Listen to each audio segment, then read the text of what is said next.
Madame, Monsieur, bonjour et bienvenue à ces bulletins d'information sur Mondico Télévision.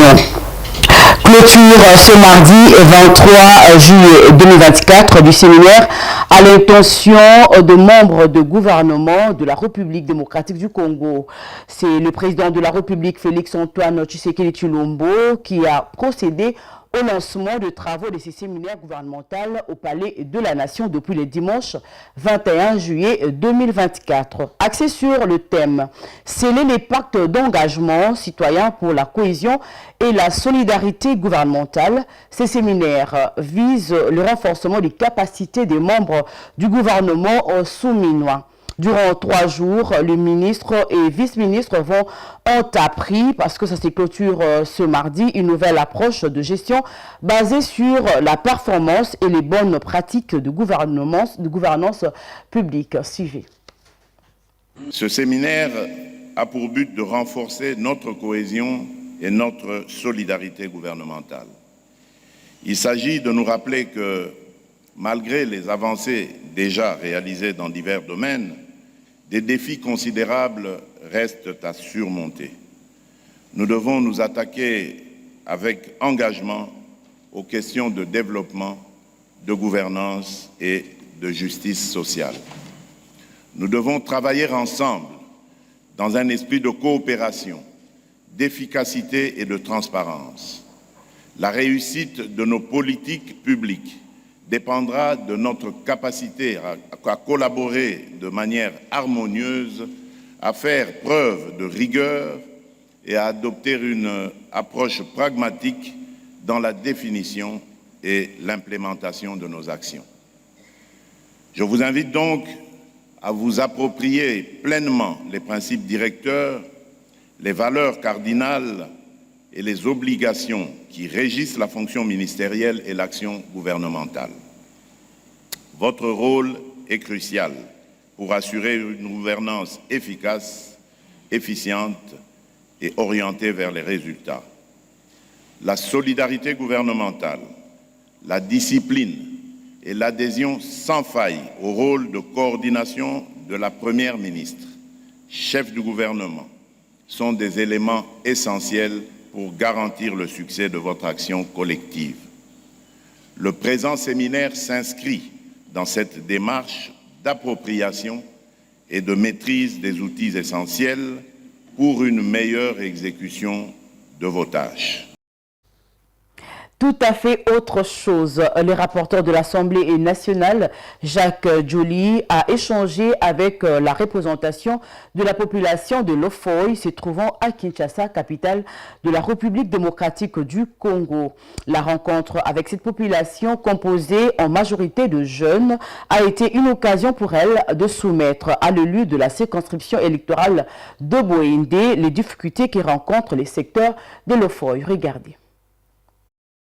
Avant de s'envoler pour la province de la Chuapa, précisément dans les territoires de Boende, pour passer ses vacances parlementaires, le rapporteur de l'Assemblée nationale, le professeur Jacques Njoli, a pris langue avec la représentation de la population de Lofoy se trouvant à Kinshasa. Cette représentation, composée en majorité de jeunes, a au cours de ces échanges soumis à l'élu de la circonscription électorale de Boende les difficultés qui rencontrent les secteurs de Lofoy. L'occasion faisant le larron, l'élu de Boende, Jacques Njoli, a exhorté la diaspora de Lofoy à Kinshasa sur la mise en place de groupes de réflexion dans l'optique de chercher des pistes de solutions pour le développement du secteur de Lofoy. Groupe de réflexion et ça les groupe de pression et ça les député tête groupe ya Lofoy. Donc le monde a ministre il y a industrie il y a PME pas refinancer mais ici nous on a bato bazwa misala na mboka. À ses interlocuteurs, les rapporteurs de la Chambre basse du Parlement, le professeur Jacques Njoli, a dit être le représentant de tous les 4 secteurs que comptent les territoires de Boende, son fief électoral, Boloa, Djera, Wini et les secteurs le plus peuplés de Lofoy.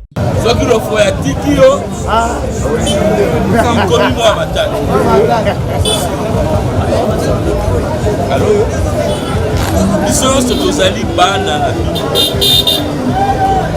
ebonga ezalaki kaka moko okoki kotinda bana mibale te ata toweli tobima kaka mwana mwana wana moko akokotama azali mwana ya bato donc nga nazali député ya jera te naza député ya bourgoi te naza député ya wili te naza député kaka ya lofo te naza député ya 4 secteur effort nabengaki bino lelo tokutana toyebana nayebisa bino ke tondaki nabenga ngo etumba te lisano ya politike ngai nazongi donc nandimi kokumba mokumba ya 4 secteur e na mokumba wana nakokokumba mongai mokotani fo bino bosuka ngai pour que to atteindre babesoin oyo bandeko na biso na mboka baza na besoin zaki bana besoin ya nzela baza na besoin ya école baza na besoin ya hôpital baza na besoin ya misala baza na besoin ya kolonga na politique. C'est vrai tata mokonzi asali programme monene ya PDL 145 territoire soki na bolemba lelo je crois depuis top vraiment kuta hôpital oyo bazotunga ya monene.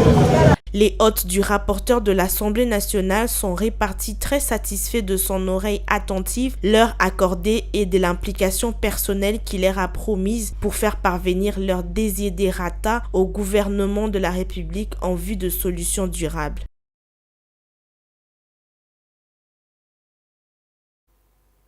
Terminons ces bulletins avec le trophée Mwasi Yamotuya. Initié par le docteur Rachidi Kimpanga, le trophée Mwasi Yamotuya dans la catégorie entrepreneuriat a été décerné le samedi 20 juillet 2024 à la CEO de Mondico Holding, Madame Julia Luonga.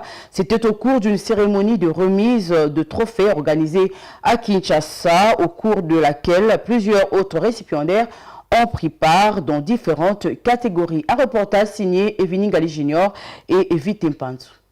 Je suis la première femme dans notre armée depuis l'indépendance. C'est une nouvelle récompense qui vient orner une fois de plus l'armoire à trophées de Madame Julia Luonga, CEO de Mondico Holding, qui a reçu le samedi 22 juillet 2024 le trophée Mwasi Yamotuya dans la catégorie entrepreneuriat. La cérémonie de remise du trophée de Mwasi Yamotuya, qui est à sa deuxième édition, s'est déroulée à Kinshasa, à Sultani Hotel, dans une soirée haute en couleur et qui a connu la participation de plusieurs autorités politiques, cadres et chefs d'entreprise. Cette nouvelle récompense est accueillie avec grande joie par la directrice commerciale et marketing de Mondico Holding, Madame Rachel Luonga, qui a représenté la directrice générale empêchée. Bonsoir à tous. Je disais bonsoir à tous. Bonsoir. Et comme vous pouvez voir, Mwasi Yamotuya, je suis une jeune fille. Mais je suis aussi Mwasi Yamotuya comme toutes les dames que je vois devant moi. Alors, au nom de Madame Julia, Madame la DG du Mondico Holding, elle remercie toute l'équipe et l'organisation de Mwasi Yamotuya. Et elle veut plutôt dédier ses trophées à toutes les mères qui sont ici, parce que les mères sont des femmes qui croient en tout. Et elle a été une femme avec beaucoup de combats, elle a vécu beaucoup de choses, mais elle a été encouragée par sa mère. Et c'est comme ça qu'elle dédie ses trophées à toutes les mères ici présentes. Merci beaucoup. Merci beaucoup. Pour le député national Cheo Kitundu présent dans la cérémonie, le but est de redonner l'image de la femme qui se distingue dans différents domaines au pays. Ceci leur permettra de briller encore davantage. Je félicite les organisateurs pour cet événement. C'est une manière effectivement de contribuer à la promotion de la femme et à encourager la femme dans notre pays. Et aussi féliciter ceux qui ont réussi actuellement dans plusieurs domaines. Et comme vous avez remarqué, il y a des femmes d'État, des femmes entrepreneuriales, dans le domaine de l'art. Et particulièrement au moment où il y a la guerre à l'est de la République démocratique du Congo, voir une colonelle femme, c'était extraordinaire. Donc je tiens vraiment à féliciter les organisateurs et surtout que moi-même, en tant qu'homme politique, j'ai contribué largement dans la constitutionnalisation de la parité dans notre pays quand j'étais directeur de cabinet du chef de l'État. L'une des lauréates, Madame Liliane Temouni, ambassadeur de la Croix-Rouge en RDC, n'a pas caché sa satisfaction. C'est un grand honneur pour moi d'être nominée Moissia Moutouya parce que je fais tout en coulisses, tout mon travail et je me dis, on ne voit pas.